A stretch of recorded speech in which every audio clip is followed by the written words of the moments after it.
இருதய ரேகையே இல்லை, இந்த புத்தி ரேகை மட்டும்தான் இருக்கு. புத்தி ரேகை இந்த மாதிரி நேராக இருக்கு சார். அப்படி இருக்கும்போது இந்த இருதய ரேகை இல்லை, இது ரெண்டும் சேர்ந்து ஒரே ரேகையா இருக்கு. இந்த புத்தி ரேகை மட்டும் நேராக அப்படி கம்பி மாதிரி இருக்கு சார். இப்படி ஒரு சில பேர் கை இருக்கும். இந்த மாதிரி இருந்தா பாசம் அன்பு காதல் குறைவுபடும். அதாவது பாசம் அன்பு காதல் அதிகமாக இருக்காது.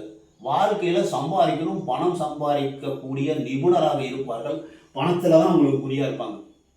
எது செய்யணும்னாலும் அவங்களுக்கு காரியவாதியாக இருப்பார்கள். சந்தோஷமாக இருக்கணும். காதல், அந்த பாசம் அன்பு இதெல்லாம் குறைவாக இருக்கும். சுத்தமாக இல்லைன்னு சொல்ல முடியாது, இதெல்லாம் இருக்காது. இப்போ கருணை உள்ளம் கொண்டவர்கள் சொல்கிறோம்னா அந்த கருணை இருக்காது, அன்பு இருக்காது, பாசம் இருக்காது, இறக்க குணம் இருக்காது. பணம் சம்பாதிக்கணும், கரெக்டாக கட்டன் ரைட்டாக இருக்கக்கூடிய ஒரு மனோநிலை உருவாகும் இந்த மாதிரி ரேகை இருந்ததுன்னா. இந்த இருதய ரேகையில் ஏதாவது பிரச்சனை வந்ததுன்னா ஹார்ட் அட்டாக்கு. இறுதி ரேகை இல்லைன்னா அன்பு குறைவுபடும், காதல் குறைவுபடும், பாசம் குறைவுபடும்.